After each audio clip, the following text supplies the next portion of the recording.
nuestras Biblias, allí en Marcos capítulo 13, nuestro tema, la gran tribulación. Leemos allí, por favor, versos 19, 20, y luego leemos del 33 al final. Una vez que lo tienen, nos ponemos de pie, por favor.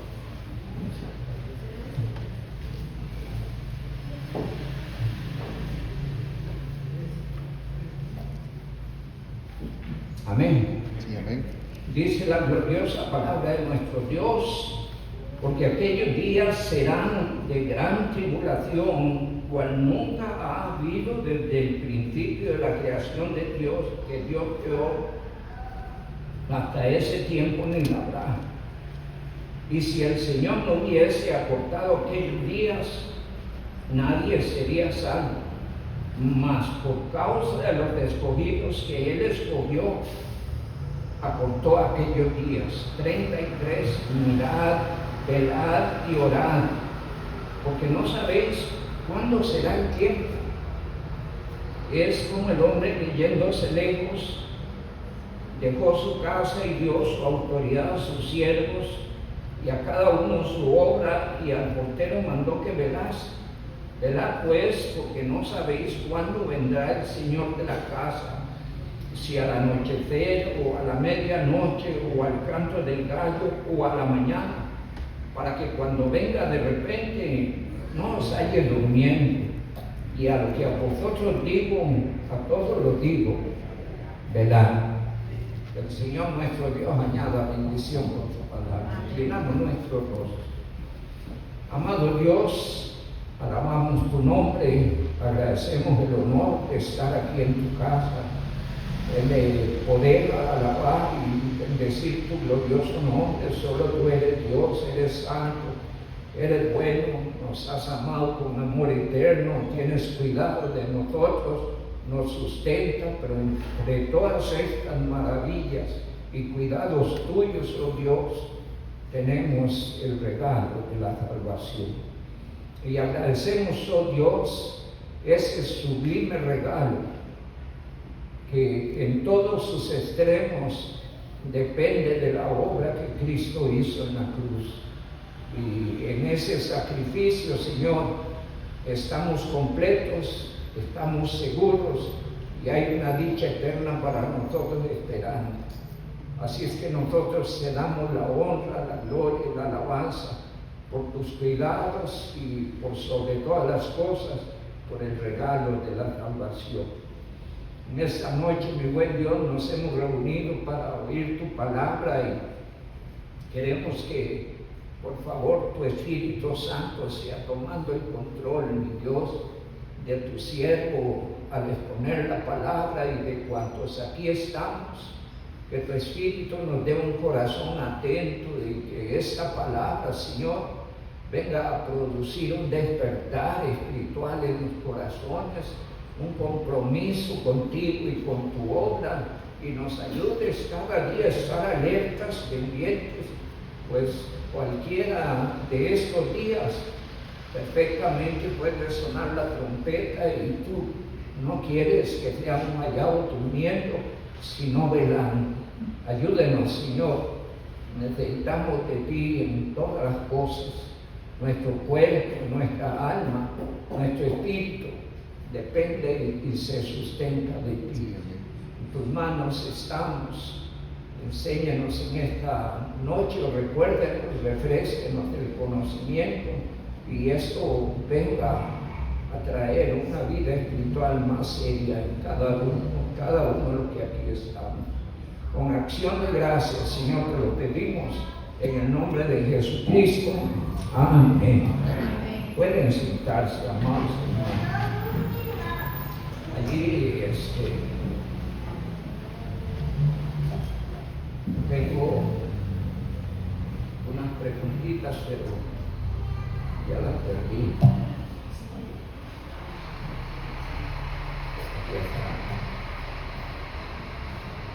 ¿Qué le enseña a usted saber de la tribulación?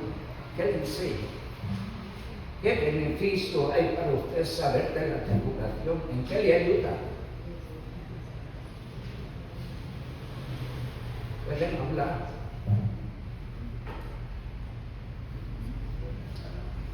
¿Para qué saber de la tribulación? ¿En qué me ayuda? En fin. Estar alerta, estar pendiente, estar...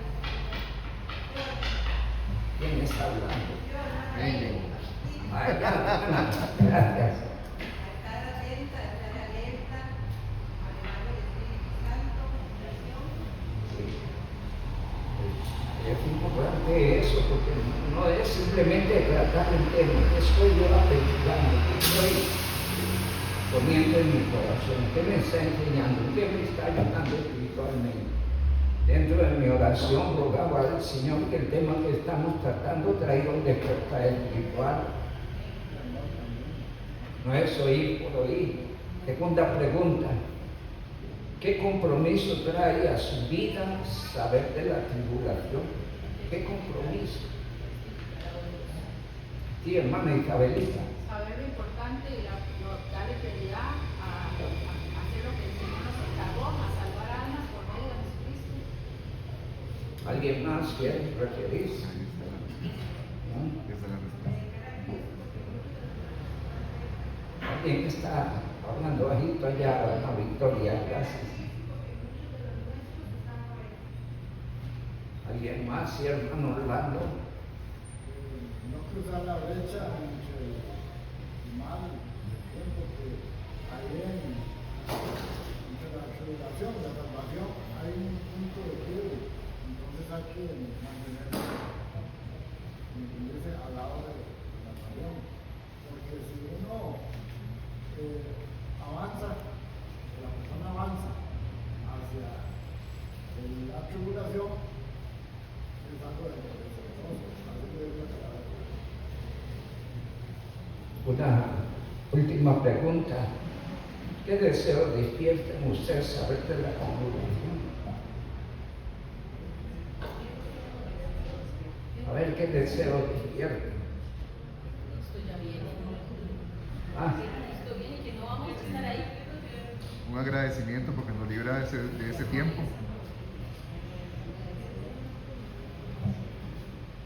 el Señor está escribiendo la carta a Juan, Apocalipsis, enviando a las iglesias, y él dice, he aquí vengo pronto. Juan tiene toda la panorámica de la gran tribulación, el Señor le dice, vengo pronto. ¿Y qué deseo despertó en el corazón de Juan? Sí, ven, Señor Jesús. Sí, ven, Señor Jesús. Y es que la gran tribulación debe acentuar en nosotros el deseo de que Cristo venga. Bien, Sí, amén. esperamos la venida de Cristo. Sí, amén. Tenemos que estar preparados. Y ese debe ser un motivante hacia la vida espiritual. A congregarse, a orar, a leer la Biblia, a servir al Señor, a testificar a otros. Solo voy a usar allí 1 Tesalonicenses para mirar la actitud de esta iglesia al tener conciencia de que Cristo viene. Y entonces a partir del verso 6, versículo 1, dice la palabra, lo primero que hicieron, todo el capítulo es hermoso, pero voy a leer a partir del verso 6 reacciones de ellos. Entonces el verso 6 dice, y vosotros viniste a ser imitadores de nosotros, pide el Señor. ¿Está oyendo? Se supone que en una medida que sabemos de las cosas que vienen, nuestro deseo sea imitar a Cristo, imitar a los buenos hermanos en obediencia, en consagración, en fidelidad, en servicio, aprender de ellos. No tenemos que quedarnos atrás ni al margen, no, igual que ellos. Miren lo que hizo esta iglesia. Imitaron a los servidores y al Señor recibiendo la palabra en medio de gran tribulación con gozo en el Espíritu. Allí hay un contraste, ¿no? Y es que la figuración que ellos vivían se supone debería producir aflicción, tristeza. desánimo, no sé qué, pero en ellos produjo gozo. Produjo gozo. A veces a nosotros las cosas que vivimos nos achican, nos desinflan, nos ponchan. Y aquí encontramos que esta iglesia en la tribulación tenía gozo en el Espíritu Santo. Y dice el 7, de tal manera que habéis venido a ser ejemplo. Porque se espera que los creyentes sean ejemplos, las iglesias sean ejemplos. Amén. ¿Qué tanto usted es ejemplo? Personalicemos, porque aquí el asunto es personal, ¿de acuerdo? Es usted con Dios, yo con Dios, cada uno aquí recibiendo lo que la palabra de Dios dice. Dios está hablando por nombres y apellidos en cuanto aquí estamos. Y entonces, ¿qué tanto es usted ejemplo en la iglesia, en su casa, en su familia, a otros? Piensen en eso. Pues esta iglesia, a pesar de las tribulaciones, el Espíritu Santo le llenaba de gozo y ellos vinieron a ser ejemplo a otras ciudades, a la ciudad de Macedonia y Acaya, que habían creído, era un ejemplo a otras iglesias. Y dice el verso número 8, porque partiendo de vosotros ha sido divulgada la palabra del Señor, no solo en Macedonia y Acaya, sino que también en todo lugar vuestra fe en Dios se ha extendido, de modo que nosotros no tenemos que hablar nada. ¿Está oyendo? Pero ¿cuál era el motivante de esta iglesia? Bueno, el 9 describe la conversión. Cuando alguien se convierte, se supone que se sale del pecado, del mundo, del desenfreno para servir al Dios vivo. Este era un pueblo muy idólatra. Tesalónica era un pueblo muy pagano. Y ellos, cuando oyeron el mensaje, su corazón cambió. Y dice el verso 9, porque ellos mismos cuentan de nosotros la manera en que nos recibiste y cómo os convertiste de los ídolos para servir al Dios vivo y verdadero. Amén. Cuando alguien se convierte, ese es el rumbo en la verdadera conversión, servir al Dios vivo y verdadero. Pero el motivante lo encontramos en el verso 10. ¿Qué hacía que esta iglesia tuviera esa calidad, esa proyección, fuera ejemplar, fuera tan útil? ¿A dónde estaba la mirada de ellos? Dice el verso 10, y esperar de los cielos a su Hijo, al cual resucitó de los muertos, a Jesús, quien nos libra de la ira venidera. Y esa ira venidera está hablando de la gran tribulación. La tribulación no es para el creyente, la tribulación no es para la iglesia, es para los que han rechazado el Evangelio, están metidos en religiones o ideologías o el ateísmo. Va a tener que vivir esa experiencia y es cuestión de tiempo y van a estar inmersos en esa experiencia. La palabra del Señor dice en este texto y en otros más, la dicha que tenemos los que hemos creído en Cristo. Su salvación en nada depende de usted. Su consagración depende de usted. El Espíritu de Dios quiere trabajar en usted a través de la palabra, pero Él no impone, trabaja sobre voluntades, sobre corazones dispuestos. Y entonces hay creyentes consagraditos, pero se supone que eso debería ser un sentir, un deseo en todos. Por ejemplo, cito una escritura en Romanos 12:1, un llamado general a todos los creyentes. ¿Por qué unos sí y otros no? ¿Qué estará fallando? ¿La disposición, la voluntad, el interés? Yo no sé. Cada quien conoce tu realidad y Dios también. Pero dice Romanos 12:1, ruego por las misericordias de Dios que presentéis vuestros cuerpos en sacrificio vivo, santo, agradable a Dios, que es lo lógico en la vida de un creyente, que es vuestro culto racional. Es lo que debería entender y tener claro todo creyente. Entonces, la consagración, hermanos, es clave, pero va a depender de cuán ligado esté su corazón a la inminente realidad de la venida de Cristo. Va a depender de eso. Y cada creyente todos los días debería tener este pensamiento. Allí donde tuvimos la lectura bíblica, el Señor no nos quiere ver durmiendo, nos quiere ver velando. Amén. Y de acuerdo al verso 34, el Señor está diciendo que Él ha encargado su obra a todos sus siervos, al cuidado y desarrollo de todos sus siervos. Y eso le incluye a usted, si usted es de Cristo, si usted es salvo. Es su responsabilidad. La salvación la conquistó Cristo, es perfecta y suficiente, pero la consagración va a depender de cuán sujeto y obediente sea usted a Dios. Bien, venimos hablando de la gran tribulación. No es con el creyente, estamos claros en eso. Así es que nosotros no esperamos tiempos terribles, esperamos la venida de Cristo.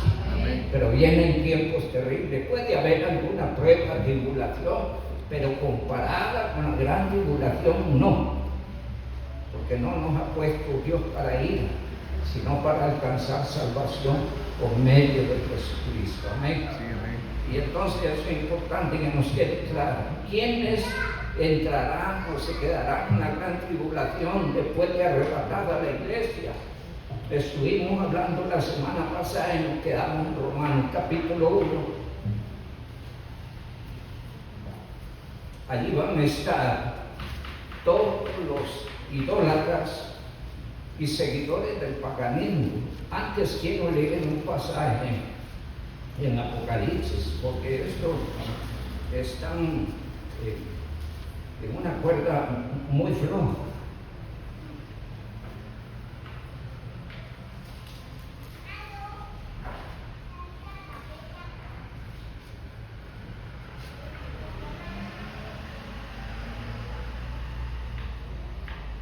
Dale un minutito.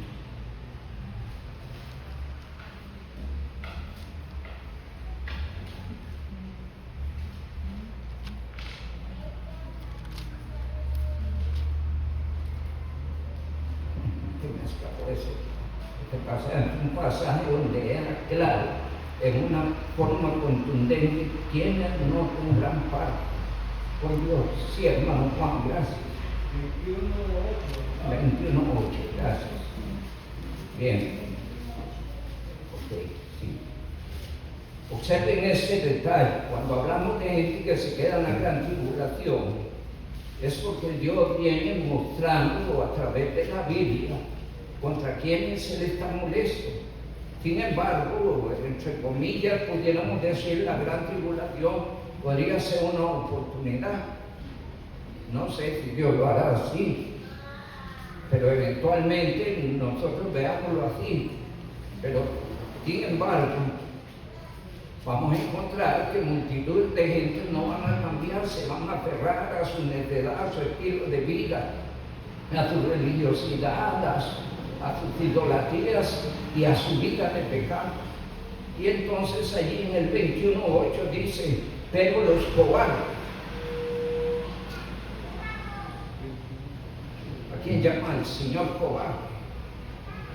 Saben muchos por miedo a la familia, al círculo social al que pertenece o a la religión, el que dirá, están rechazando a Cristo. Entonces ahí están calificados ¿quiénes? Los cobardes. Y los cobardes van a tener que entrar en la gran tribulación. Porque de aquí a muy poco Cristo viene por su iglesia, pero no solo los cobardes, sino los incrédulos. Todo el que no quiere creer que Cristo dio su vida en la cruz del Calvario para salvar. Todos los que no creen que la salvación es tan fácil. Algunos dicen, pero yo no creo que sea tan fácil. Les gusta la fórmula difícil y rechazan a Cristo. Sí. Dice más la palabra, los abominables. Gente entregada, yo no sé si aquí entran los del capítulo 1 de Romanos, ¿verdad?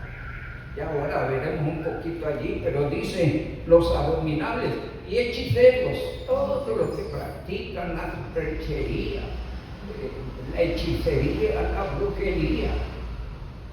Esto hay mucho en Haití. Veremos porque ahí debe haber pueblos de Dios, ¿verdad? Hay países muy acentuados esto. Costa Rica no escapa de estas cosas, pero el Señor dice los hechiceros y luego los idólatras y todos los mentirosos, y ahí entran a lucir todos los falsos maestros y engañadores, ¿sí? Los mentirosos tendrán ¿a dónde? Su parte en el lago que arde con fuego y azufre. Ahí hay una lista increíble, ¿verdad? Entonces quería citar ese pasaje porque yo vengo hablando de gentes que se quedarán en la gran tribulación, aun cuando venimos mostrando escrituras que perfilan esa posibilidad, pudiera generar esto algún escepticismo. Entonces esta escritura es contundente, ¿de acuerdo? Vamos a ir a Romanos capítulo 1.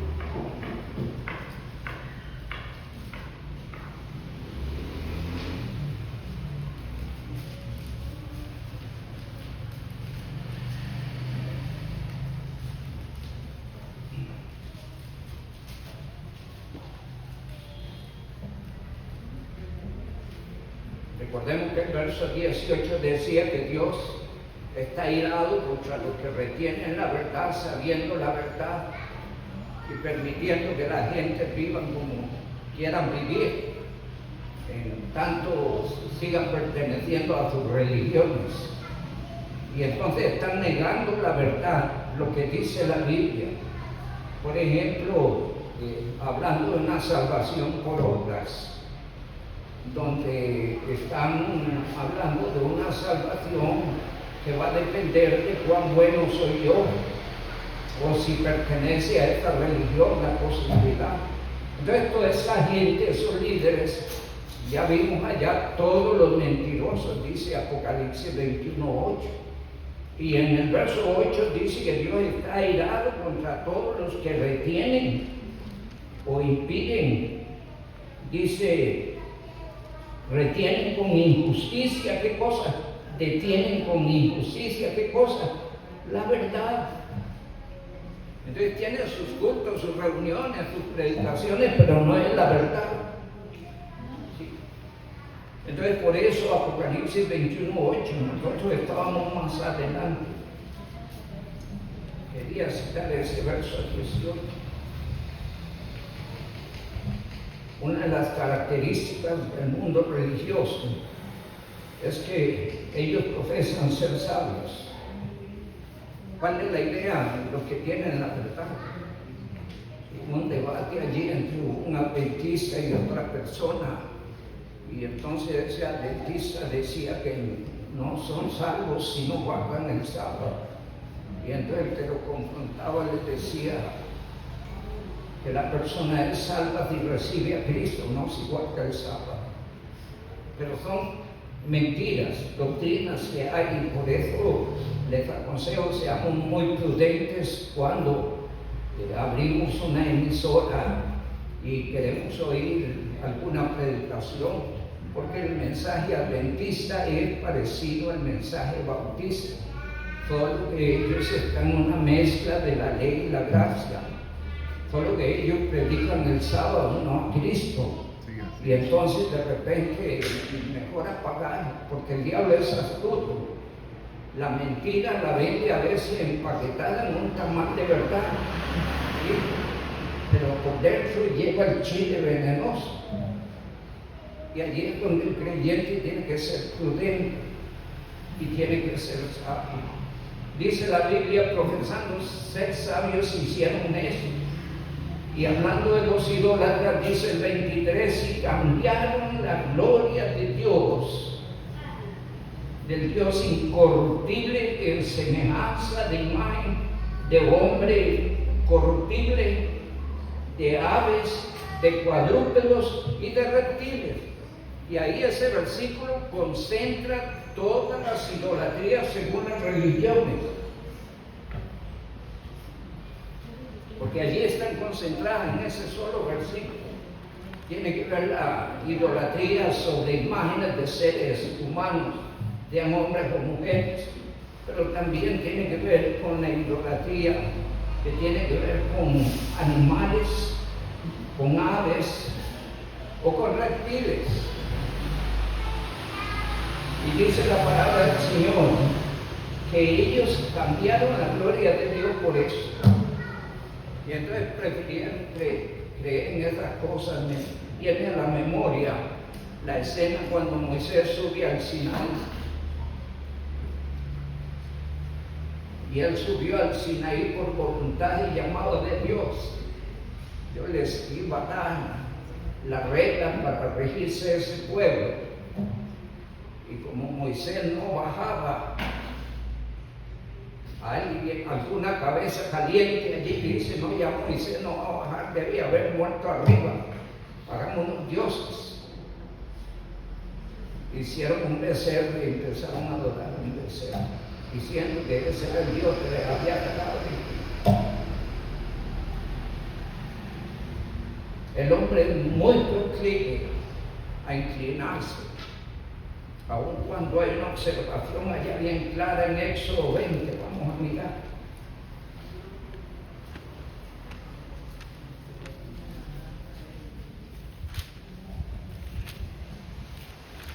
Dice el versículo 1, y habló Dios todas estas palabras diciendo, yo soy Jehová tu Dios, que te saqué de la tierra de Egipto, de casa de servidumbre. No tendrás dioses ajenos delante de mí. No te harás imagen ni ninguna semejanza de lo que está arriba en el cielo, ni abajo en la tierra, ni en las aguas debajo de la tierra. 5. No te inclinarás a ellas ni las honrarás, porque yo soy Jehová tu Dios, fuerte, celoso, que visito la maldad de los padres sobre los hijos hasta la tercera y cuarta generación. Y hay una palabra clave. A veces tuercen esta escritura obviando esa palabra clave. De lo que me aborrece. Y entonces hablan de que Dios puede castigar a la tercera y cuarta generación. No. Tome en cuenta la última palabra. De lo que me aborrece, dice la palabra del Señor. Y entonces dice la palabra del Señor en el verso 24, por lo cual Dios también los entregó a la inmundicia. ¿Cuál es la idea? Dios los dejó, quieren vivir así, quieren nacer así, hagan. Es la misma escena de Génesis 6:5. Y vio Dios que todo designio, el pensamiento, los corazones de los hombres era de continuo el mal. A Dios le dolió. Solo de allí puso un alto y envió el diluvio. Pero la humanidad en el estado que está camina a la gran tribulación y no reciben y aceptan a Cristo como Salvador personal. Y parte del desenfreno que vive hoy la sociedad mundial se debe a eso, a que el hombre ha callado la verdad, no ha querido predicar el Evangelio, no predican la salvación en Cristo, enseñan prácticas religiosas, ritos religiosos, enseñan la salvación por obras y cosas como estas.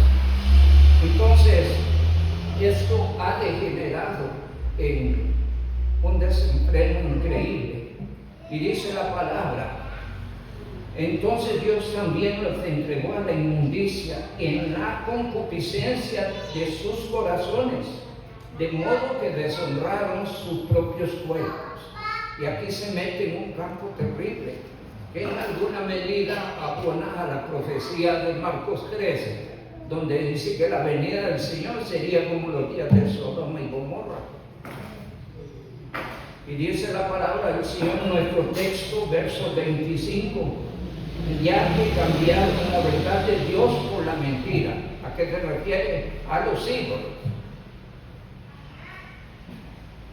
Honrando y dando culto a las criaturas antes que al Creador, el cual es bendito por los siglos. Amén.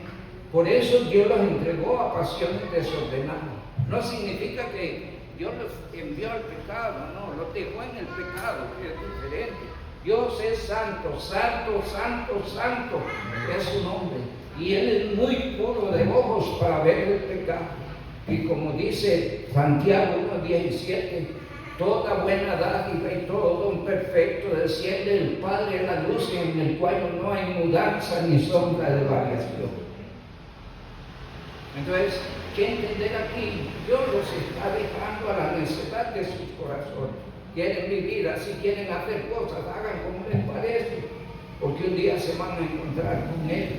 Y de acuerdo a Eclesiastés, capítulo 12, versos 13 y 14, el fin de todo el discurso oído es este: teme a Dios y guarda sus mandamientos, porque Dios traerá toda obra a juicio, juntamente con toda cosa encubierta, sea buena o sea mala.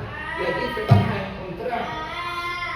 Dice la palabra del Señor, versos 26: por esto Dios les entregó a pasiones vergonzosas, pues aún sus mujeres cambiaron el uso natural, porque es contra naturaleza.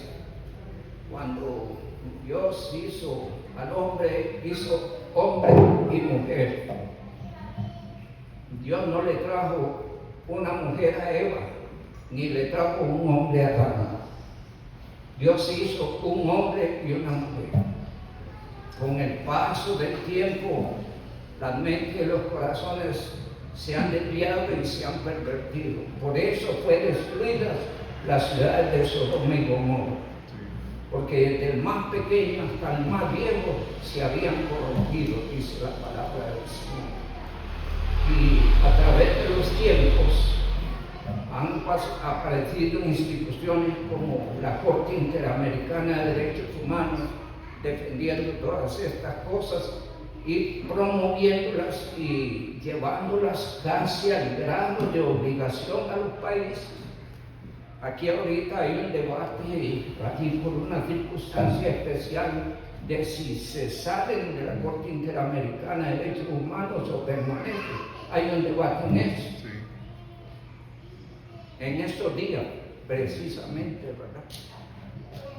Y dice la palabra del Señor a través de ese texto que por cuanto no quisieron oír la verdad y convertirse y venir a Cristo y empezar una vida en Cristo, sino que prefirieron la idolatría, el engaño, la mentira en su mundo religioso. Entonces Dios los dejó, y a raíz de ese acto de rechazo a Dios viene a surgir lo que hoy se conoce como el lesbianismo. ¿Sí? Eso es condenado por Dios. Y no está bien en ninguna forma que una mujer se enamore de otra mujer o tenga una vida íntima con otra mujer. Eso es condenado por Dios. Pero no solo se queda allí, dice la palabra, verso 27, y de igual modo también los hombres, dejando el uso natural de las mujeres, se encendieron en lascivia unos con otros, cometiendo hechos vergonzosos hombres con hombres, y recibiendo en sí mismo la retribución debida a su extravío. ¿Cómo lo presenta? Como un extravío, porque el orden fue y hizo Dios al hombre y vio Dios que no era bueno que el hombre esté solo y le hizo una mujer, le trajo a Eva, y desde entonces se instituye la relación hombre-mujer, se instituye el matrimonio como la base y el fundamento para la familia. El lesbianismo no lo es, el homosexualismo no lo es, no es el fundamento, no es reproducción, es un desenfreno, es un extravío. Tuercen el plan de Dios para la humanidad. Pero todo esto surge, ¿por qué? Porque no quisieron conocer el amor, la verdad. Rechazaron el mensaje y las enseñanzas de Dios y se encendieron en sus lascivias y pretenden ser más sabios que los demás. Y entonces, como le dicen a los que tratan de leer la Biblia, como gente anticuada, como gente que no está contextualizada según la cultura el tiempo que se está viviendo. Y esto es un mal en todos los países. Hay algunos países que se han plantado, se quedan unos sorprendidos, se supone que no debería ser ahí, sino en otros países con mejores tendencias cristianas, pero lo que no están haciendo los países con raíces cristianas, lo está haciendo un país como Rusia, que han plantado contra todas estas cosas. Creo que lo está haciendo el presidente de El Salvador. Y si por la fecha de Zacarías dicen que por ahí también se va perfilando el presidente, nuestro presidente. Pero el que había antes enarboló allí la bandera en la casa presidencial, como un hecho vergonzoso. Dice la palabra del Señor, versos 28.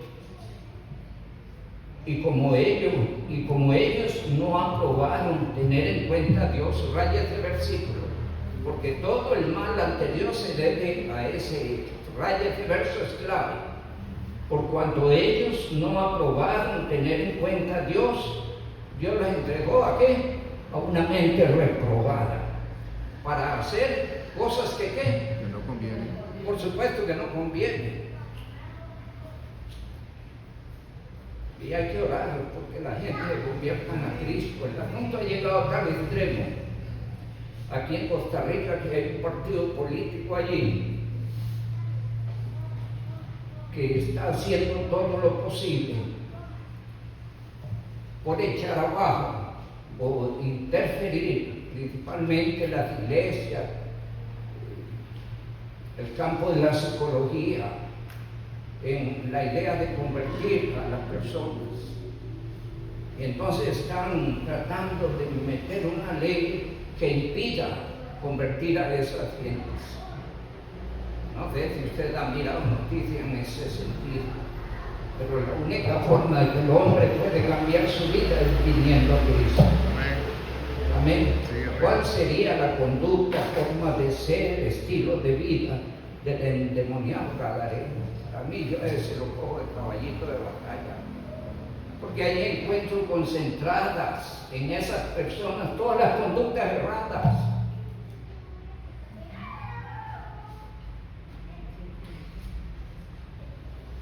Él no necesitó de un psiquiatra, de un psicólogo, necesitaba a Cristo. Y no estoy contra estos campos donde se ayuda a la gente. El hombre lo que necesita es a Cristo Jesús. Sí, amén. Y por eso predicamos el Evangelio. Y por eso usted debe predicar el Evangelio.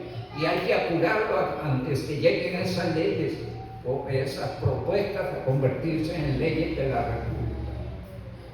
Y necesitamos trabajar sobre nuestros niños. Gracias a Dios que se han sacado un montón de cosas de las escuelas y de los colegios, porque los habían intoxicado con doctrinas que venían de Cuba. ¿Sí? Se sacudieron de estas cosas y enseñando ideas ya sobre este rumbo a los niños. Ellos van a las escuelas para recibir una preparación académica, no para ser adoctrinados respecto al pecado. Ore por sus hijos y esté pendiente, por favor. Usted es el responsable de su hijo, de su hija, de su familia, por favor. Y no descuide hacer su labor espiritual, porque muchos de los errores en que entran es porque hemos descuidado un trabajo. Quiero que vayamos allí al Salmo 78.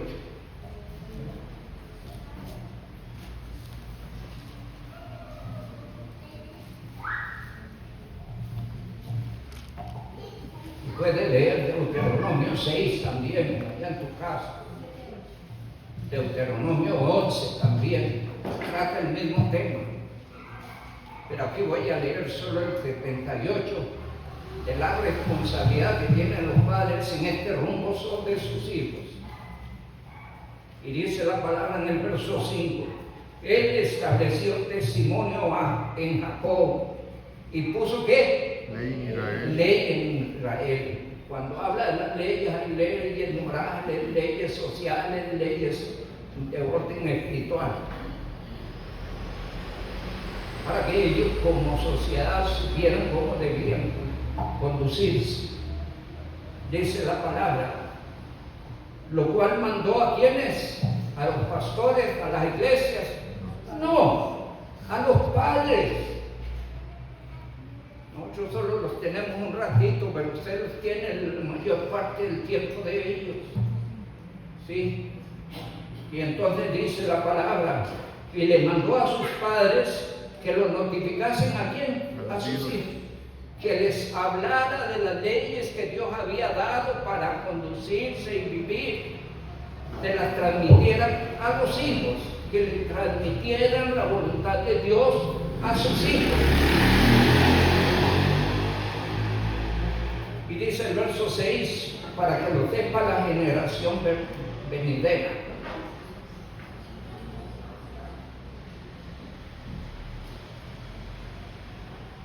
Y los hijos que nacerán y los que se levantarán lo cuenten a sus hijos. Es decir, los padres a los hijos y en su futuro los hijos a sus hijos y así sucesivamente. Y el objetivo está clarito en el verso 7, que es lo que Dios quiere en ese trabajo de los padres sobre los hijos, a fin de que pongan en Dios su confianza y no se olviden de las obras de Dios. Y finalmente, ¿qué dice? Que guarden sus mandamientos. Cito esto porque, hermanos, todo el mal que está corroyendo la sociedad se debe a que en el verso 28 dice que ellos no tuvieron en cuenta a Dios y entonces Dios les entregó una mente reprobada y hacer cosas que no convienen. Y empieza y sigue la lista, porque ahí solo quitamos 3 cosas: la idolatría y el desenfreno a las mujeres y a los hombres. ¿Sí? Pero hay más, dice, estando atestados de toda injusticia, todas las injusticias en los seres humanos, en la sociedad, en la política, en los gobiernos, se debe a que la gente no tiene en cuenta a Dios. Cada quien va por lo suyo. Los otros no les interesa. Y acaso sobra, pensarán en ellos, pero el interés estará centralizado en ellos mismos. Y dice la palabra, están atestados de injusticia, fornicación, perversidad, avaricia, maldad, llenos de envidia, homicidios, contiendas, engaños, malignidades, murmuradores, detractores, aborrecedores de Dios, injuriosos, soberbios, altivos, inventores de males, desobedientes a los padres, necios, desleales, sin afecto natural, implacables, sin misericordia, quienes habiendo entendido el juicio de Dios, que los que practican tales cosas son dignos de ¿qué? Muerte. Por eso decimos que esa gente va a pasar la gran tribulación. Y quizás algunos se convertirán, pero la mayoría de ellos estarán escuchando la sentencia en el gran juicio del trono blanco.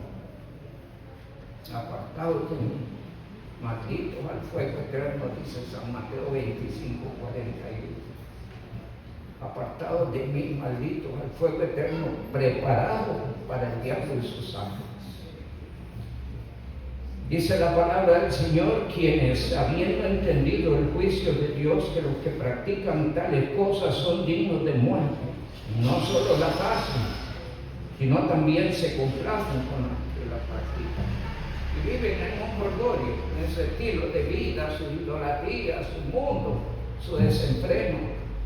Qué lindo es saber que el Señor nos dijo a nosotros, no améis el mundo ni las cosas que están en el mundo.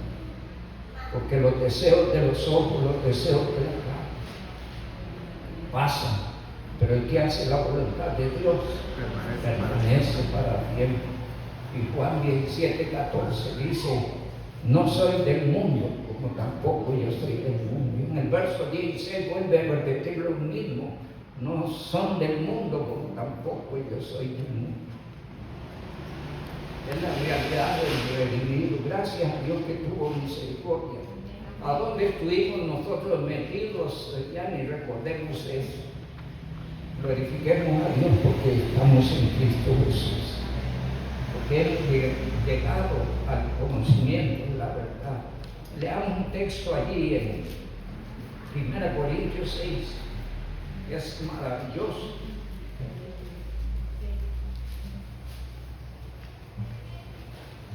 Dice el verso 9.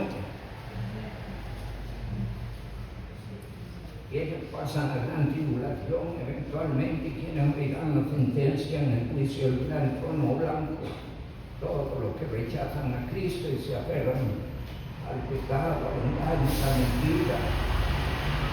¿No sabéis que los injustos no heredarán el reino de Dios? No erréis, ni los fornicarios, ni los idólatras, ni los adúlteros, ni los afeminados, ni los que se echan con varones, ni los ladrones, ni los avaros, ni los borrachos, ni los maldicientes, ni los estafadores heredarán el reino de Dios. La parte nuestra, verso 11. Y esto erais algunos, mas ya habéis sido lavados, amén. Ya habéis sido santificados, ya habéis sido justificados en el nombre del Señor Jesús, por el Espíritu de nuestro Dios. Y allí estuvimos nosotros, el Evangelio nos alcanzó. Cuán glorioso es eso. ¿Recuerda usted cuando el Evangelio llegó a su vida? ¿A dónde está? Hoy eres un hijo de Dios para la gloria de Dios, pero con un gran desafío, o con un doble desafío. Vivir para el Señor. No se enrede. Hay veces nos descuidamos tanto de la vida espiritual, de la oración, de congregarse, de leer la Biblia, que otras cosas empiezan a hacerse imposibles. Si no fortalecemos lo del Señor, entonces empieza a fortalecerse lo de la carne. Así es. Entonces necesitamos permanecer fieles al Señor, consagrando nuestras vidas. El segundo desafío es predicarle a otros a Cristo. Por favor, hagámoslo. Hable y no calle. Quizá muchos están esperando que ustedes lleven el mensaje del Evangelio. Ore por usted para que Dios le dé la fuerza y el valor para hacerlo. Y ore por aquellos a quienes ha de ir. Planee ese trabajito y dispóngase para el Señor, no mañana, hoy. Dice 2 Corintios 6:2, hoy es día de salvación. Que Dios Santísimo les bendiga, hermanos. Cristo viene, preocupémonos por los que no conocen a Cristo, porque van a una gran tribulación. Continuamos, si Dios lo permite, la próxima semana.